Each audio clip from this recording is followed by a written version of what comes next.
2 minute wait कर लेते हैं, फिर क्लास स्टार्ट करते हैं, ठीक है।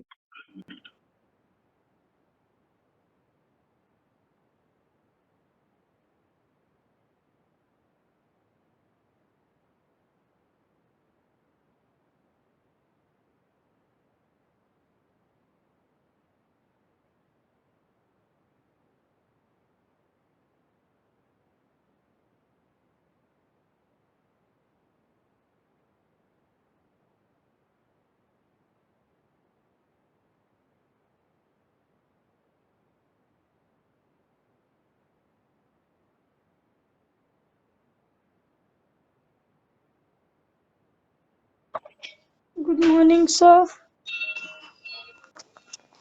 Good morning. कर रहे हैं 2 मिनट।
हेलो हेलो, आवाज आ रही है मेरी? सर आ रही है। ओके, चलो स्टार्ट करते हैं। ज्वाइन होते रहेंगे बच्चे। कितने बच्चे ज्वाइन हो गए? 53 बच्चे कम क्यों हैं आज? देखो, हमने 3 टाइप की गियर ट्रेन पढ़ ली थी। Simple gear train, compound gear train और रिवर्टेड गियर ट्रेन। किसी बच्चे को इन तीनों ट्रेन में कोई डाउट? चलो अगली 4th गियर ट्रेन पढ़ते हैं, हमारी लास्ट और most important gear train, epicyclic और पेलेंट्री गियर ट्रेन। देखो, इस गियर ट्रेन में और गियर ट्रेन की रिस्पेक्ट में क्या डिफरेंस है? सबसे बड़ा डिफरेंस, दो डिफरेंस है। एक तो देखो, अभी तक हमने जितनी भी गियर ट्रेन पढ़ी है 3, उनमें हर एक गियर, जितने भी गियर्स आप यूज कर रहे हो, हर एक गियर की एक्सिस ऑफ रोटेशन स्टेशनरी होती है। मतलब कि वो अपनी पोजीशन, एक पोजीशन हमने फिक्स कर दी, उसी पोजीशन पर रोटेट करती रहती है, अपनी उस पोजीशन को छोड़ती नहीं है, जो हमने ऊपर की 3 गियर ट्रेन पढ़ी थी। लेकिन एपिसाइक्लिक गियर ट्रेन में क्या होगा, जितने आप जितने गियर ट्रेन वो गियर्स यूज कर रहे हो, उनमें से कोई एक गियर, उसकी एक्सिस कंटिन्यूसली चेंज होती रहेगी। एक्सिस ऑफ रोटेशन है ना, वो अपनी पोजीशन कंटिन्यूसली चेंज करती रहेगी। अगर किसी भी ट्रेन में आपको कोई ऐसा गियर दिख रहा है जिसकी एक्सिस ऑफ रोटेशन अपनी पोजीशन को कंटिन्यूसली चेंज कर रही है ड्यूरिंग पावर ट्रांसमिशन, तो ऐसी गियर ट्रेन को आप बोलोगे एपिसाइक्लिक गियर ट्रेन या पेलेंट्री गियर ट्रेन। आपको देखते ही डिफरेंस। सबसे बड़ा डिफरेंस क्या है? ऊपर की हमने जितनी भी गियर ट्रेन देखी थी, उनमें आपका जो स्पीड रेशियो था वो कांस्टेंट रहता था। देखो, जैसे ये आपका कंपाउंड गियर ट्रेन या रिवर्टेड गियर ट्रेन का स्पीड रेशियो आया था ना, इसकी वैल्यू कभी चेंज नहीं होगी। जो रेशियो रहेगा वो कांस्टेंट रहेगा, क्योंकि नंबर ऑफ टीथ आप किसी भी गियर के कभी भी चेंज नहीं करो। कभी एक बार बन गया गियर, उसके नंबर ऑफ टीथ हमेशा कांस्टेंट रहनी है, तो जो ये रेशियो है ये हमेशा कांस्टेंट रहेगा। लेकिन एपिसाइक्लिक गियर ट्रेन में क्या होगा, इस रेशियो को, आप जो स्पीड रेशियो आपको मिल रहा है, आप इस स्पीड रेशियो को कभी भी अपनी रिक्वायरमेंट के अकॉर्डिंग चेंज कर सकते हो। वो कैसे चेंज कर सकते हो वो हम देखेंगे। और इसमें आपको अलग अलग गियर की जो स्पीड निकालने का मेथड है वो भी पूरा का पूरा अलग है। एक टेबुलर फॉर्म बनेगी और उसकी हेल्प से हम हर एक गियर की रोटेशनल स्पीड या आरपीएम निकालते हुए चलेंगे एक टेबुलर फॉर्म से। डायरेक्ट कोई फॉर्मूला नहीं है एपिसाइक्लिक गियर ट्रेन में कि मैंने आपको एक फॉर्मूला बता दिया और उस फॉर्मूले की हेल्प से आपने हर एक गियर की रोटेशनल स्पीड निकाल ली, ऐसा कुछ नहीं होगा। एक टेबल बनेगी, एक प्रॉपर मेथड है, उसकी हेल्प से ही हम एपिसाइक्लिक गियर ट्रेन में क्या करेंगे, वो निकालेंगे स्पीड ऑफ रोटेशन। अब देखो क्या होता है, एक बिल्कुल simple gear train, epicyclic gear train दिखा रहा हूँ मैं आपको। इस वीडियो की हेल्प से समझो, 50 सेकंड की वीडियो है, इसको देखो, पहले पूरी को देखो, फिर मैं समझाता हूँ हो क्या रहा है। ये कुछ देखो, एक गियर आपको दिख रहा है, वो गियर कंटिन्यूसली अपन इस गियर की एक्सिस ऑफ रोटेशन है वो कंटिन्यूसली चेंज हो रही है आपकी। तो ये जो गियर ट्रेन है वो आपकी एग्जांपल है एपिसाइक्लिक, सिंपल है ये समझाने के लिए कि एपिसाइक्लिक गियर ट्रेन वर्क कैसे करती है। ये गियर भी मूव कर रहा है। एक बात और, जिस लिंक से दोनों गियर कनेक्टेड है ना, ये जो दिख रही है, इसको हम बोलते हैं आर्म। अगर मान लो ये गियर भी किसी मोटर से कनेक्टेड है ना, तो एपिसाइक्लिक गियर ट्रेन में हम दो मोटर्स का यूज करते हैं, मिनिमम दो मोटर्स का। एक तो मोटर इस गियर को पावर दे रही होगी और दूसरी मोटर इस आर्म को रोटेट कर रही होगी, ठीक है ना। आप जैसे जैसे किसी एक मोटर के आरपीएम देखो, जब भी आप इसकी रोटेशनल, ये आर्म भी इस एक्सिस के अलोंग रोटेट कर रहे हैं ना, अगर ये एक्सिस है तो ये आर्म भी ऐसे रोटेट कर रही है। आप इस आर्म के आरपीएम को चेंज कर सकते हो। जैसे आप इस आर्म के आरपीएम को चेंज करोगे, इन दोनों गियर्स के बीच का जो स्पीड, जो हमारा स्पीड रेशियो आना चाहिए था, वो चेंज हो जाएगा। वो देखेंगे कैसे चेंज होगा, लेकिन ध्यान रखना दो मोटर्स का यूज होगा। इस गियर के लिए अलग मोटर यूज होगी और इस गियर के लिए अलग मोटर यूज होगी। डिग्री ऑफ फ्रीडम की बात करें तो ऊपर की हमने जितनी भी पहली 3 गियर ट्रेन देखी थी, उन सबकी डिग्री ऑफ फ्रीडम एक थी, लेकिन एपिसाइक्लिक गियर ट्रेन में डिग्री ऑफ फ्रीडम आपको दो मिलती है। Minimum degree of freedom epicyclic gear train में क्या होगी आपकी, दो होंगी। देखो इसको आगे देखो कैसे चेंज कर, इतनी अच्छी गियर ट्रेन है। और ये देखो, ये आपका छोटे वाला गियर है, इसको ध्यान से देखो, ये दो डायरेक्शन में रोटेट कर रहा है। एक तो अपने एक्सिस पर रोटेट कर ही रहा है और दूसरा ये इस गियर के अलोंग भी रोटेट कर रहा है। एक तो ये छोटे वाला गियर अपनी एक्सिस पर रोटेट कर रहा है ऐसे, और दूसरा ये कुछ ऐसे रोटेट कर।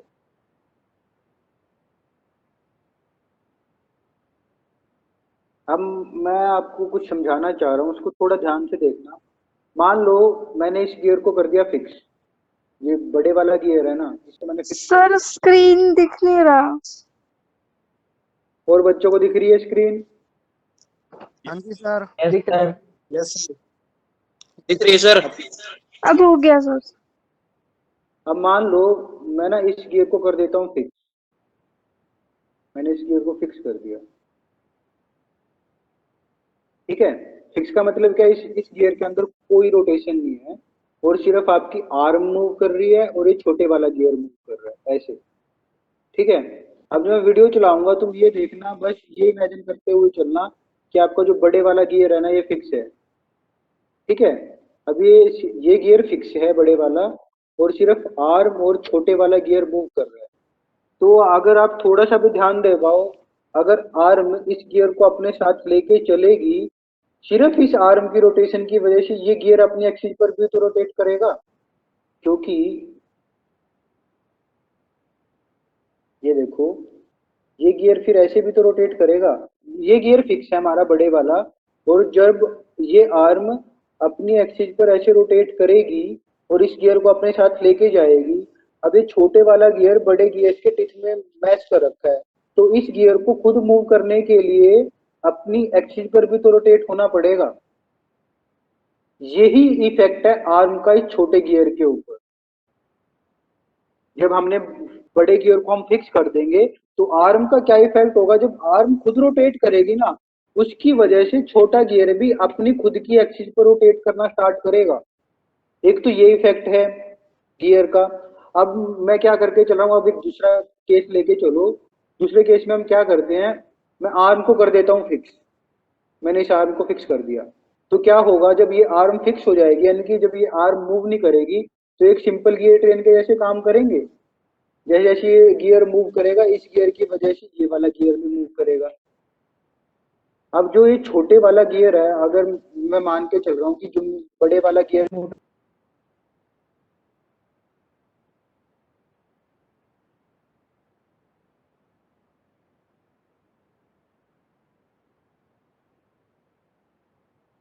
सर आवाज नहीं आ रही।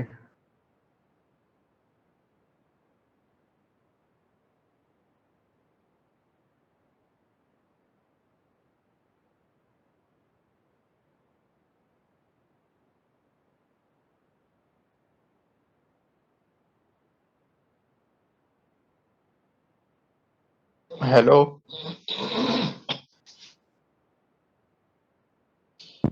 हेलो सर, आवाज नहीं है सर।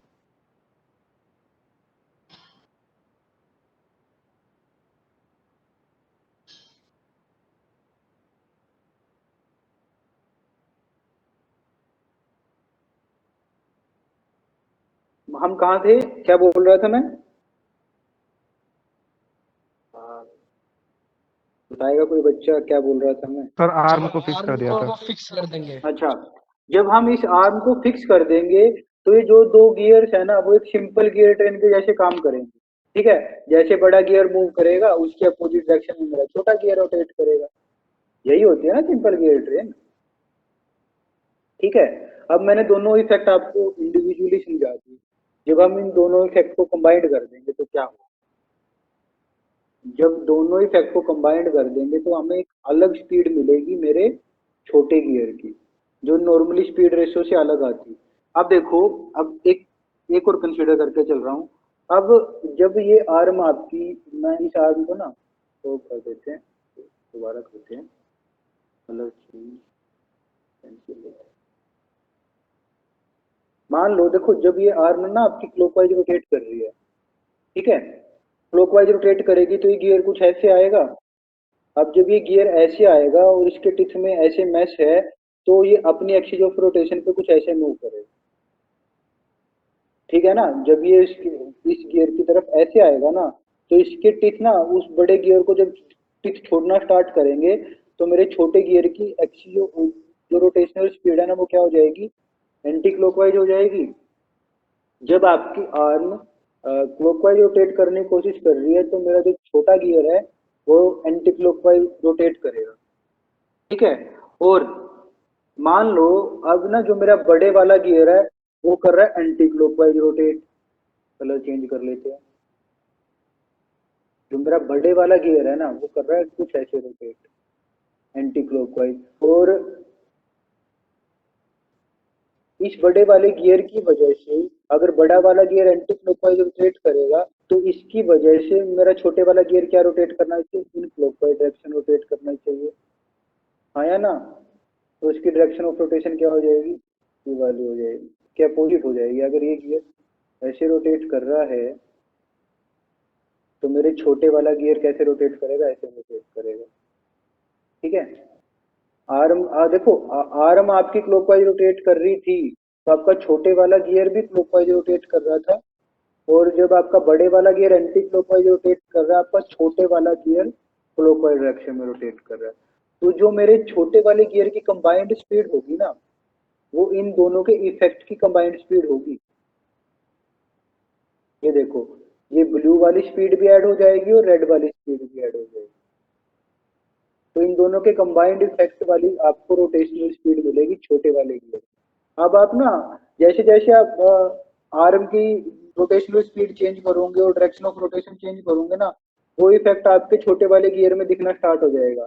एक टाइम ऐसा भी आ सकता है कि आपका बड़े वाला गियर भी क्लॉकवाइज रोटेट कर रहा है, छोटे वाला गियर भी क्लॉकवाइज रोटेट कर रहा है। बस आपको करना क्या है, आपकी आर्म की डायरेक्शन ऑफ रोटेशन को चेंज करना है। जैसे ही आप अपनी आर्म की डायरेक्शन ऑफ रोटेशन को चेंज करोगे, आपके जो छोटा गियर है उसकी भी रोटेशनल स्पीड चेंज हो जाएगी। और क्या पता आपने आर्म को इतनी ज्यादा इनवर्स डायरेक्शन में रोटेशनल स्पीड दे दी कि आपका छोटे वाला गियर भी बड़े गियर की डायरेक्शन में ही रोटेट करना स्टार्ट हो गया। ये खासियत आपकी एपिसाइक्लिक गियर की। जैसे जैसे आप आर्म की रोटेशनल स्पीड को चेंज करोगे ना, आपका स्पीड रेशियो चेंज होता रहेगा। अब हमें वही निकालना है कि जब दोनों आपका गियर भी रोटेट कर रहा हो और आर्म भी रोटेट कर रही हो, मेरे छोटे गियर की स्पीड को हम कैसे निकालें। एक तो एक केस हो सकता है, एक केस हो सकता है आप छोटे गियर पे मोटर लगा रखी हो और आर्म में मोटर लगा रखी हो, तो वही कंसेप्ट आपका बड़े गियर में लग जाए। Hello sir. हाँ बोलो। सर इसमें ये होगा ना एपिसाइक्लिक गियर में जब ये आर्म मूव करेगी तो जो ये बड़ा वाला गियर मान लो क्लॉकवाइज डायरेक्शन में रोटेट कर रहा है तो छोटा वाला भी क्लॉकवाइज में ही रोटेट करेगा। हो सकता है, कुछ भी पॉसिबिलिटी हो सकती है आपकी, आप ना सर कॉन्फिडेंट हो ही नहीं हो तो सकते ऐसे ही रहा है सर हो तो ऐसे ही रहा है ना। वो तो अभी ना आर्म की स्पीड हमने थोड़ी कम दे रखी है, आप इनवर्स डायरेक्शन में ना आर्म की ना जो आर्म की स्पीड है ना उसको बहुत ज्यादा कर दो, तो नहीं ये सर, जैसे गियर क्लॉकवाइज में रोटेट कर रहा है और ये जो आर्म सेंटर में है बड़े वाले गियर के ये फिक्स है। अच्छा इसको फिर तो वो सिंपल गियर ट्रेन का काम करेगा बिल्कुल, जो हमने सबसे पहले गियर, अगर आप आर्म को फिक्स कर दिया ना आपको, तो ये आपकी गियर ट्रेन नहीं एक सर सिंपल मैं गियर ये ट्रेन नहीं कह रहेगी। रहा। हाँ बोलो। सर मैं ये एक बार मुझे एक बार वो करो सर। हाँ करो, क्या करना चाह रहे हो। सर ये जो बड़ा वाला गियर है ये आर्म है इस पॉइंट पे खाली फिक्स है, मतलब ये जो इसकी इस एक्सिस से रोटेट कर सकती है इसकी इस एक्सिस पे फिक्स है ये आर्म, हाँ हाँ हाँ है ना। तो मान लो जब ये गियर के साथ बड़ा वाला गियर रोटेट करेगा तो ये आर्म में भी रोटेट करेगी इसी एक्सिस से, है ना, ऐसे कुछ इस टाइप में। हाँ हाँ हाँ। ठीक है, तो ये छोटा वाला मान लो बड़ा वाला क्लॉकवाइज कर रहा है तो ये छोटा वाला भी क्लॉकवाइज ही तो करेगा। नहीं नहीं जरूरी नहीं, आओ मैं तुम्हें समझाता हूँ, ठीक है। सर मान लो ये अरे रुक, अब मैं बोल लूँ, मैं समझ गया तुम क्या कहना बोलो चाह सर, रहे हो। बोलो सर बोलो। देखो पहले हम एक केस लेके चलते हैं दोबारा, देखो आर्म को बिल्कुल फिक्स कर देते हैं, फिक्स का मतलब आर्म अपनी जगह से मूव ही नहीं करेगी, ठीक है, हमने आर्म को कर दिया फिक्स। तो ये जो जो दो गियर मिलके है ना एक सिंपल गियर ट्रेन बनाए। मान लो मैं बड़ा गियर है ना जो मेरा, वो मूव कर रहा है मेरा इन, मान लो जो मेरा बड़ा गियर है ना वो मूव कर रहा है इन क्लॉकवाइज डायरेक्शन, जो मेरा बड़ा गियर है ना,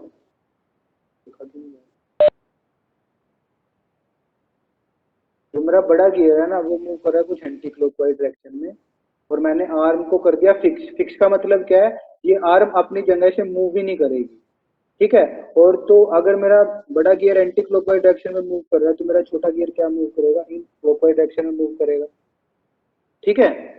अब क्या करो, मैं दे रहा हूँ मोशन, आर्म को भी मोशन दे रहा हूँ साथ ही के साथ।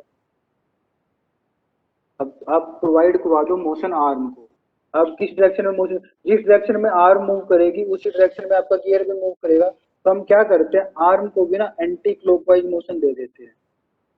जो मेरी आर्म है ना, रेड कलर से आर्म आर्म का मोशन दिखा रहा हूँ। अब जब आर्म आपकी एंटी क्लॉकवाइज रोटेशन में मूव करेगी ना, तो आपका जो छोटा गियर है वो भी आपका एंटी क्लॉकवाइज वो इसी की डायरेक्शन में मूव करेगा। ये एंटी क्लॉकवाइज है, रुको, एंटी क्लॉकवाइज वो भी हम आर्म को क्या दे देते हैं तुम्हें ढंग से समझाने के लिए। अब आर्म का जो speed of direction of rotation है ना वो हम दे देते हैं क्लॉकवाइज डायरेक्शन, तो आपका छोटा गियर भी क्लॉकवाइज।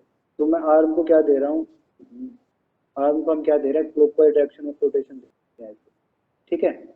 तो आपका जो ये छोटा वाला गियर है ना वो भी क्लॉकवाइज डायरेक्शन में रोटेट करेगा ऐसे, ठीक है। अब जो आपके छोटे वाले गियर की अगर ये दोनों कंबाइंड इफेक्ट आएंगे ना, बड़े वाला गियर भी मूव कर रहा है और आपकी आर्म भी मूव कर रही है, लेकिन बड़े वाले गियर की वजह से आपका छोटे वाला गियर वो एंटी क्लॉकवाइज डायरेक्शन में रोटेट करने की कोशिश करेगा, और आर्म की वजह से आपका छोटे वाला गियर क्लॉकवाइज डायरेक्शन में रोटेट करने की कोशिश करेगा। अब इनमें से जिसका इफेक्ट भी ज्यादा होगा ना उसी डायरेक्शन में आपका छोटे वाला गियर मूव करेगा। मान लो आपका बड़े वाला गियर कुछ 400 आरपीएम से रोटेट कर रहा था और आर्म कुछ आपकी 50 आरपीएम से रोटेट कर रही थी, और इन दोनों का अगर ये छोटे वाला गियर बड़े वाले गियर की वजह से 100 आरपीएम से रोटेट करेगा और आर्म की वजह से तो वो 50 आरपीएम से रोटेट करेगा। तो देखो अब कलर चेंज कर लेते हैं। अब क्या होगा, 100 आरपीएम तो छोटे वाले को किससे मिले, बड़े वाले गियर से मिले, और वो किस डायरेक्शन में मिले, इन एंटी क्लॉकवाइज डायरेक्शन में मिले। और आर्म की वजह से मेरे छोटे वाले गियर को 50 आरपीएम मिल गए इन क्लॉकवाइज डायरेक्शन। तो इन दोनों का कंबाइंड इफेक्ट क्या होगा, 100 माइनस 50 ओवरऑल रोटेशन होंगे छोटे गियर के, और वो किस डायरेक्शन में होंगे, जो 100 की डायरेक्शन थी, और 100 आरपीएम की डायरेक्शन क्या थी आपकी, एंटी क्लॉकवाइज। तो अल्टीमेट स्पीड, मेरी फाइनल स्पीड क्या होगी छोटे वाले गियर की, इन एंटी क्लॉकवाइज डायरेक्शन होगी, और वो कितने आरपीएम होंगे, 50 आरपीएम होंगे। ये केस तो ये हो सकता है। दूसरा केस मैं ये लेके चल सकता हूँ कि मैं, मेरा गियर वो इसको 400 आरपीएम से रोटेट कर दो, और मैं मेरी आर्म को ना 200 आरपीएम से रोटेट कर, ठीक है। तो अब क्या होगा, बड़े वाले गियर से तो मेरे छोटे गियर को 100 आरपीएम ही मिलेंगे इन एंटी क्लॉकवाइज डायरेक्शन, लेकिन सॉरी ये ज्यादा मिलने चाहिए थे, मैंने यहाँ पर कम कर दिया। तो एक बार समझाने के लिए बता रहा हूँ, अदरवाइज छोटे वाला गियर बड़े वाले गियर की रिस्पेक्ट में ज्यादा स्पीड से रोटेट करेगा, ये थोड़ा मैंने गड़बड़ कर दिया। तो समझाने के लिए बता रहा हूँ, ठीक है। इसको 100 मान लो, आपका बड़े वाला गियर 100 आरपीएम से रोटेट करेगा, तो आपका छोटे वाला गियर 400 आरपीएम से रोटेट मान के चलते हैं। तो ये सारी वैल्यू हमें दोबारा लेनी पड़ेगी। अब देखो क्या कंसीडर करके चला था मैं, हमने ये भी क्लॉकवाइज डायरेक्शन में रोटेट कर रहा था, आर्म भी क्लॉकवाइज डायरेक्शन में रोटेट कर रही थी, ठीक है।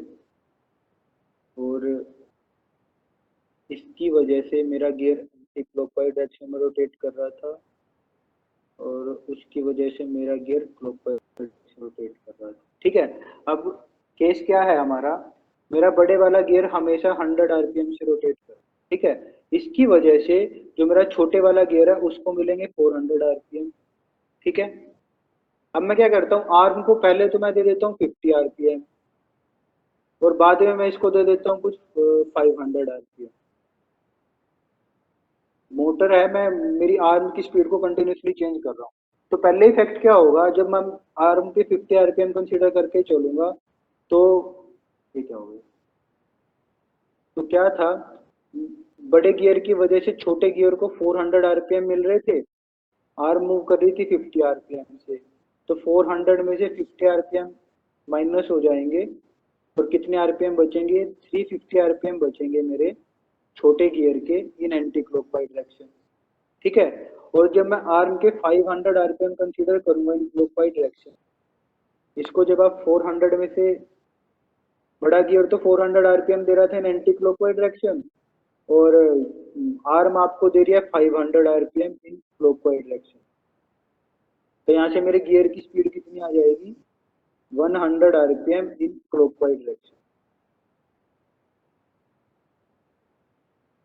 तो छोटे वाले गियर के आपके डायरेक्शन ऑफ रोटेशन चेंज हो गए जैसे ही आपने आर्म के डायरेक्शन ऑफ रोटेशन को चेंज। पहले जब आर्म आपकी कुछ कम आरपीएम से रोटेट कर रही थी तो बड़े गियर के इफेक्ट ने डोमिनेट किया, और जब आपकी आर्म ज्यादा आरपीएम से रोटेट करने लग गई तो आर्म के इफेक्ट ने छोटे वाले गियर की स्पीड को डोमिनेट किया। समझ रहे हो आप? अब थोड़ा बहुत कंसेप्ट समझ आया, अभी हम इसकी टेबुलर फॉर्म भी बना के चलेंगे। यस सर, आ गया। आप समझ गए ना? Yes sir. ओके, आओ अब हमारे कैलकुलेशन पार्ट की तरफ चलते हैं। यही समझाना चाह रहा था कि आप कैसे कैसे अपनी रोटेशनल स्पीड को आप कैसे चेंज कर सकते हो, और स्पीड रेशियो को आप कैसे चेंज कर सकते हो। बस आपको आर्म के आरपीएम्स को चेंज करना है और कुछ नहीं करना, आपका speed ratio, direction of rotation सब चेंज हो जाएगी हमारे एपिसाइक्लिक गियर ट्रेन, ठीक है। अब आते हैं, देखो वो ये जो डायग्राम आपको दिखाया, वो ये जो ये सर्कल दिख रहा है आपको, ये क्या दिख रहा है आपको, पिच सर्कल दिख रहा है बड़े वाले गियर का, पिच सर्कल दिख रहा है छोटे वाले गियर का, ये आपकी आर्म कनेक्ट है, ठीक है। इस अब तो ये समझाने की जरूरत है नहीं, मैं आपको डायग्राम में अच्छी चीज समझा दिया है, ठीक है। अब आते हैं हमें वेलोसिटी रेशियो कैसे निकालना है, स्पीड रेशियो कैसे निकालना है। तो उसकी एक टेबुलर फॉर्म बनेगी। इन्होंने गियर 1 जिसको मान रखा है, बड़े वाले गियर को हमने 1 मान रखा है, तो जितने भी 1 से नोटेशन होगी वो बड़े वाले गियर के बारे में होगी। N1 बड़े वाले गियर की number of rotation, V1 larger gear के नंबर ऑफ फ्लिप, वैसी N2 T2 और जो 3 है वो आर्म के लिए शो कर रहे हैं, तो आर्म में तो कोई नंबर ऑफ टीथ होंगे नहीं, आर्म में सिर्फ क्या होंगे, आरपीएम होंगे N3। ठीक है, आओ चलते हैं। पहले क्या करते हैं, हम आर्म को फिक्स करते चल रहे हैं। जब आर्म आपकी फिक्स हो जाएगी, ये एक ऐसी ऐसी टेबल बनेगी, जब आप एपिसाइक्लिक गियर ट्रेन में आपको स्पीड रेशियो कैलकुलेट करना हो, आपकी एक ऐसी ऐसी टेबल बनेगी। इस टेबल को अच्छे से समझ लो, तभी आप निकाल पाओगे। हम सिर्फ एक ही मेथड करके चलेंगे, टेबुलर फॉर्म का मेथड, वो इजी मेथड है, सफिशिएंट मेथड है। रिलेटिव वेलोसिटी मेथड ना तो मैं समझाऊंगा ना मैं करवाऊंगा, जरूरत भी नहीं है उसको करने। बेस्ट मेथड आपका कौन सा, टेबुलर फॉर्म से अच्छे से हो जाएगा। ठीक है, देखो पहले हम क्या करेंगे, आर्म को फिक्स करके चल रहे हैं। जब आपकी आर्म फिक्स हो जाएगी, तो जो हमारी ये गियर ट्रेनर है, एक सिंपल गियर ट्रेन के जैसे एक्ट करेगी। अब यहाँ पर एक नोमेनक्लेचर सेट कर लो कि हम एंटी क्लॉकवाइज डायरेक्शन में गियर जब रोटेट कर रहा होगा, उसकी डायरेक्शन ऑफ रोटेशन को हम प्लस लेके चलेंगे। साइन कन्वेंशन लेके चल रहे हैं आप। साइन कन्वेंशन में क्या होगा,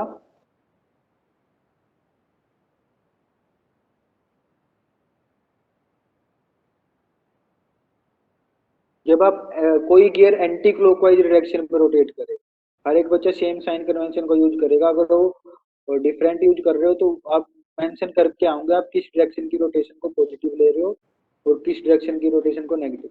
जब एंटी क्लॉकवाइज डायरेक्शन में आपका कोई गियर मूव करेगा, हम उसको पॉजिटिव लेके चलेंगे, और क्लॉकवाइज डायरेक्शन में हम उसको नेगेटिव लेके चलेंगे। साइन कन्वेंशन आप अपने अकॉर्डिंग डिसाइड कर सकते हो, लेकिन मेंशन करके आना पेपर के अंदर कि आप एंटी क्लॉकवाइज डायरेक्शन को पॉजिटिव लेके चलोगे और क्लॉकवाइज डायरेक्शन को नेगेटिव लेके चलो।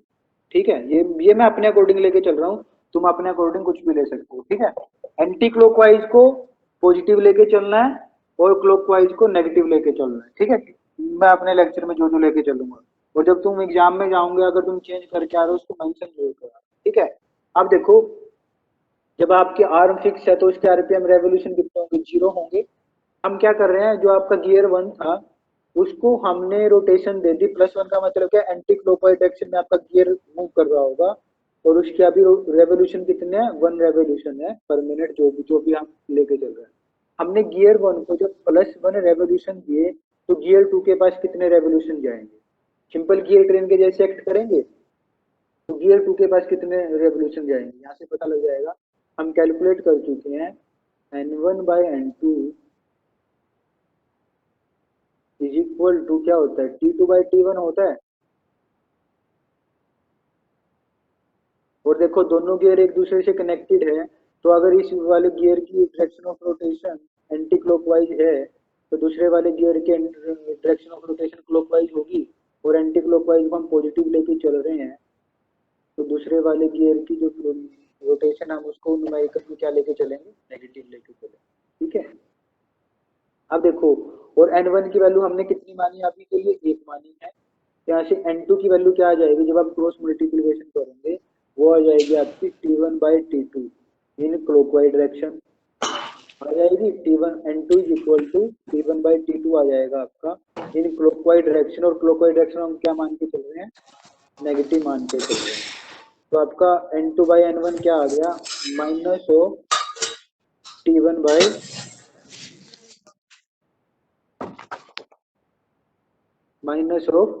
T1/T2 आ जाएगा, यही इन्होंने निकाल रखा। ठीक है, यहाँ से जब हमने +1 रेवोल्यूशन गियर 1 को दिए, तो गियर 2 के पास कितने रेवोल्यूशन पहुंचेंगे, इन अपोजिट डायरेक्शन पहुंचेंगे। अपोजिट डायरेक्शन का मतलब माइनस साइन, प्लस माइनस सिर्फ डायरेक्शन ऑफ रोटेशन को बता रहे हैं, कभी इनका कुछ और नया मीनिंग निकाल दो। डायरेक्शन ऑफ रोटेशन कोई नेगेटिव पॉजिटिव नहीं होता है। हम साइन कन्वेंशन का पर्पज सिर्फ ये है, हमें उनकी डायरेक्शन ऑफ रोटेशन का पता लगे, और कोई पर्पज नहीं है प्लस माइनस का। ठीक है ना, ठीक है, तो गियर 2 के पास कितने पहुंच गए, -T1/T2। और जब अब आपने क्या किया, गियर 1 को ना +x, और अब गियर 1 की हमने स्पीड ऑफ रोटेशन बढ़ा दी +x अमाउंट से, तो गियर 2 की भी रोटेशनल स्पीड कितनी बढ़ जाएगी, ×x हो जाएगी, वही N1/N2 करोगे।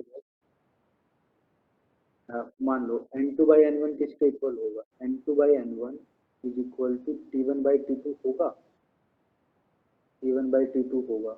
यहाँ से N2 की वैल्यू क्या आएगी,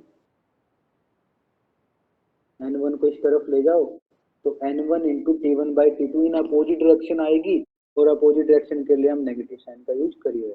ठीक है, ये तो आ गया जब हमारी आर्म फिक्स थी ना, जब गियर आपका प्लस एक्स रेवोल्यूशन से मूव कर रहा था, तो आपका गियर 2 किससे मूव कर रहा था, -x T1/T2 से मूव कर रहा था। अब हमने क्या किया, पूरे के पूरे एलिमेंट में, पूरे की पूरी गियर ट्रेन में प्लस वाई रेवोल्यूशन दे दिया, यानी कि आपकी आर्म ना प्लस वाई रेवोल्यूशन से मूव करना स्टार्ट हो गई।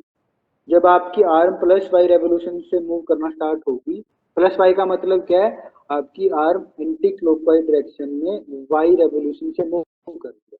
तो जब आपकी आर्म वाई रेवोल्यूशन से मूव करेगी तो गियर 1 के अंदर भी आपके प्लस वाई रेवोल्यूशन ऐड हो जाएंगे, और गियर 2 के अंदर भी आपके प्लस वाई रेवोल्यूशन, ये इफेक्ट होगा आर्म का, दोनों गियर्स के अंदर प्लस वाई रेवोल्यूशन आपके ऐड हो जाएंगे। ये प्रैक्टिकली वेरीफाई करी हुई चीजें हैं। ठीक है, आपकी तरफ से कुछ नहीं लिख रहा हूँ मैं।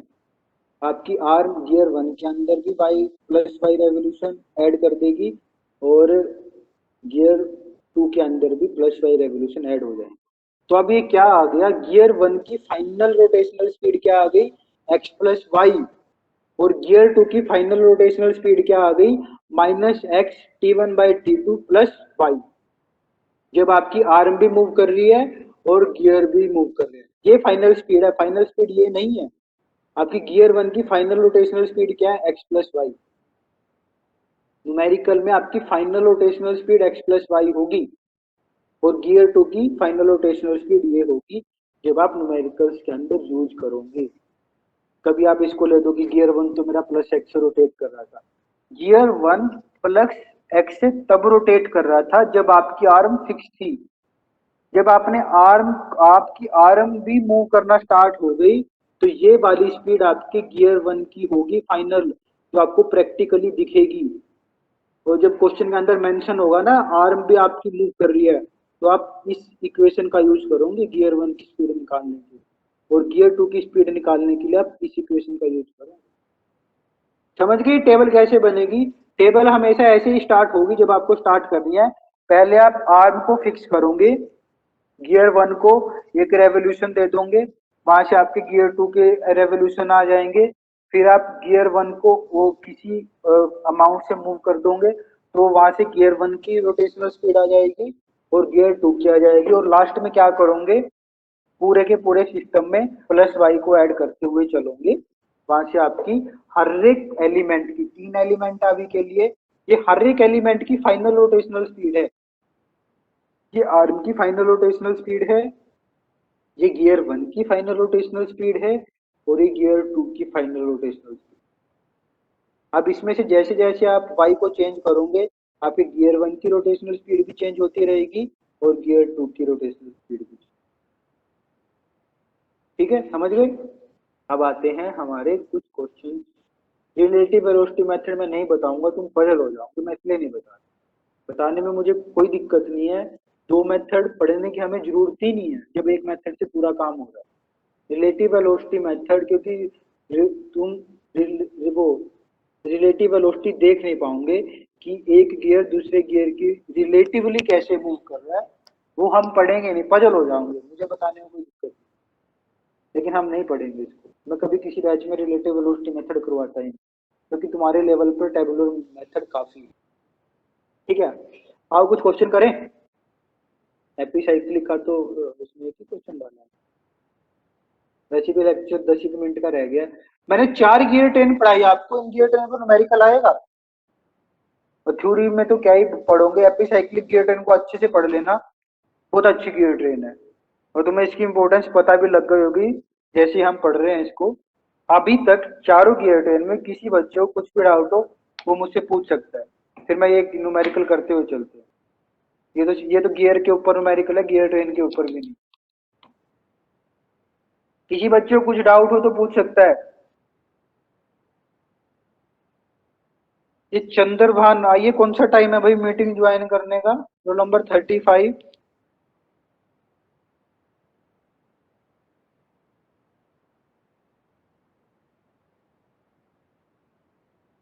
आगे से मैं फिक्स कर, ये मीटिंग को लॉक करना पड़ेगा, तुम बच्चे तो सुधरोगे नहीं ऐसे।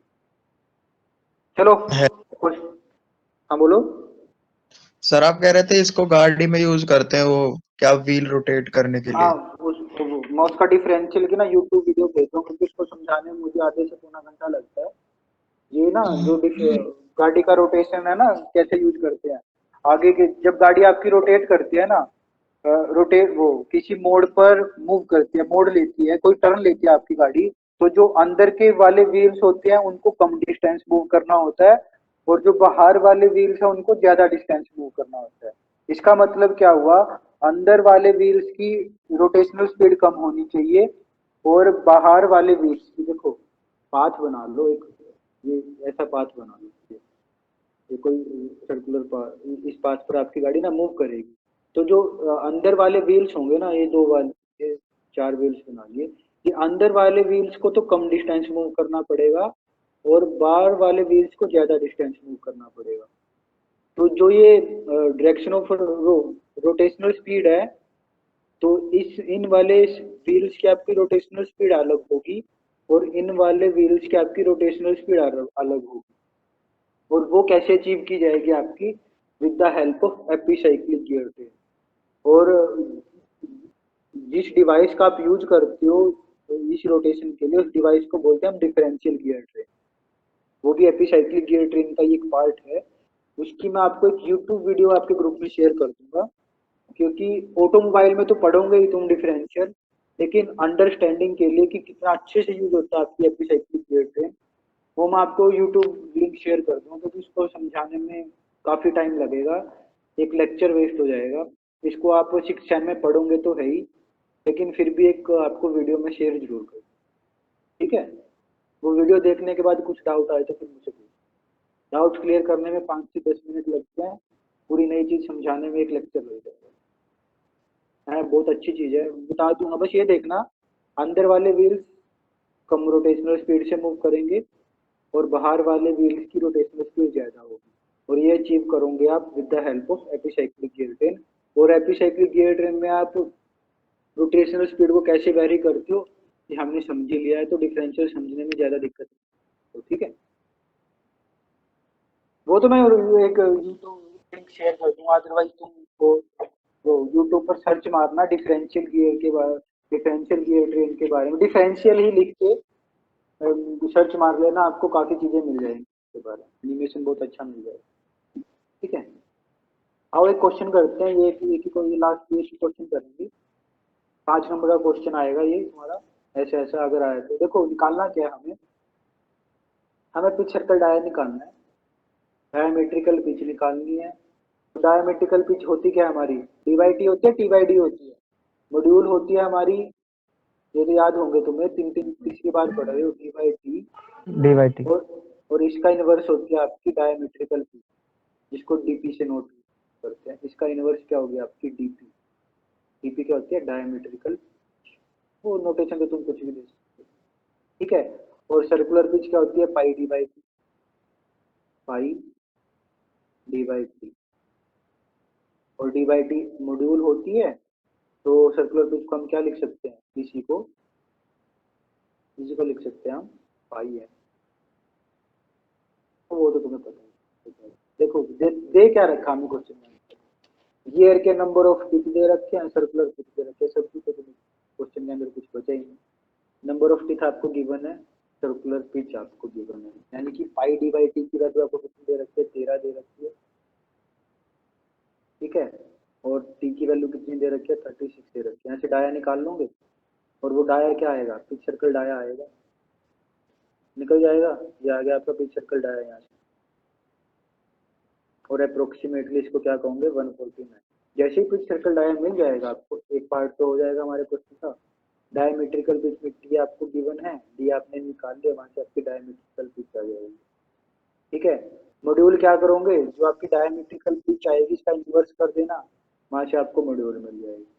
मॉड्यूल और पीडी में क्या रिलेशन होता है, या डीपी लिख लो या पीडी लिख लो, एम और पी में क्या रिलेशन होगा, दोनों एक दूसरे का इन्वर्स,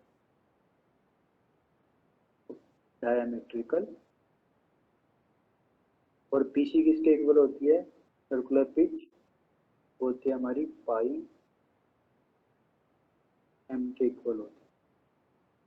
ठीक है, ये चीजें याद रखना, इन पे क्वेश्चन आ जाते हैं। ऐसे ऐसा क्वेश्चन आएगा, 5 नंबर का क्वेश्चन है, बहुत अच्छा क्वेश्चन है, कुछ करना भी नहीं है तुम्हें इसके अंदर, सब कुछ गिवन था, तुमने निकाल लिया। ठीक है, ऐसे ऐसा क्वेश्चन आएगा। अब एक लेक्चर और लगेगा हमारा, हम कुछ न्यूमेरिकल करेंगे गियर ट्रेन के ऊपर, तो हमारा सेकंड चैप्टर कंप्लीट हो जाएगा। देखता हूँ अगर मैं लंच के बाद लेक्चर लेने का मन किया, मैं लंच के बाद ये चैप्टर कंप्लीट करवा दूंगा, अदरवाइज मंडे को तो हमारा ये चैप्टर कंप्लीट हो जाएगा। कोशिश करूंगा आज मैं कि मैं लंच के बाद एक लेक्चर और ले लूँ आज सोम का, और ये सेकंड चैप्टर कंप्लीट कर लेते हैं। काफी दिन हो गए सेकंड चैप्टर को चलते हुए। इम्पोर्टेंट चैप्टर है, काफी आएगा इस चैप्टर में से। मैं सोच रहा हूँ अगले हफ्ते से ना थर्ड चैप्टर की तरफ चले।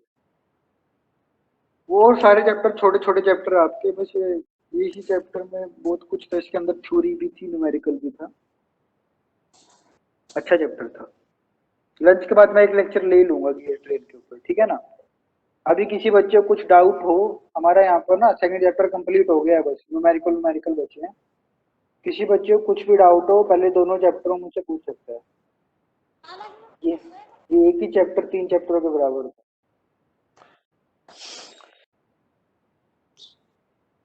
किसी भी बच्चे को कुछ भी डाउट हो, पहले 2 चैप्टरों में उनसे पूछ सकता है। मंडे से हम थर्ड चैप्टर स्टार्ट करते चले, ठीक है। Any doubt?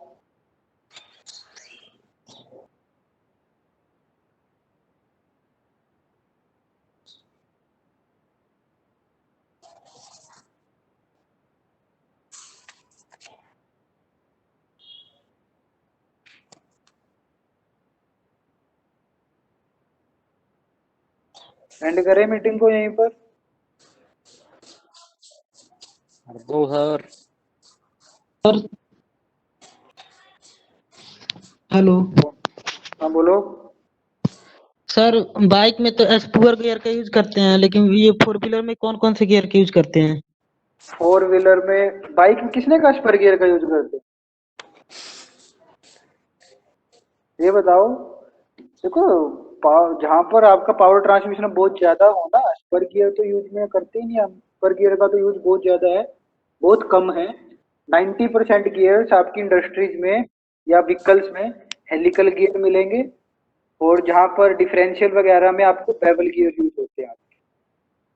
डिफरेंशियल जो आपको मैं अभी लिंक भेज दूंगा, डिफरेंशियल में हम बेवल गियर का यूज करते हैं, और सिंपली जो आपका गियर बॉक्स होता है वहां पर आप हेलिकल गियर्स का यूज करते हो। स्पर गियर का यूज तो बहुत कम होता है। किसने बोला था स्पर गियर यूज होते हैं बाइक्स में? ये तो बताओ, मैंने तो नहीं बोला क्लास में। सर हाँ बोलो। वो फीस का नोटिफिकेशन आया ग्रुप में, तो फीस ऑनलाइन भरी जा रही है क्या अभी? जो नोटिफिकेशन आया है अपने ट्यूटर से पता करो। मैं यहाँ पर सब्जेक्ट की बात कर रहा हूँ, फीस की बात नहीं कर रहा। ये सर कंफ्यूजन था, ऑनलाइन हो गया ऑफलाइन। ऑनलाइन होगी लिखा तो हुआ है, ठीक। पूरा पढ़ते ही नहीं हो।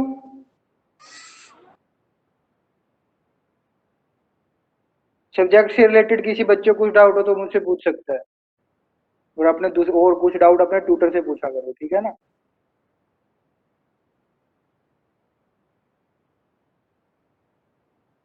और कोई बच्चा कुछ पूछना चाह रहा हो तो पूछ सकता है हमारे पास 2-3 मिनट आती।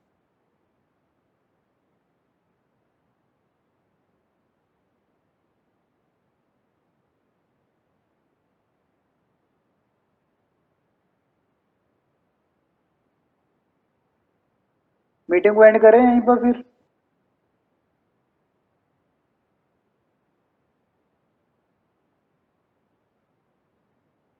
चलो यहीं पर मीटिंग को एंड करते हैं।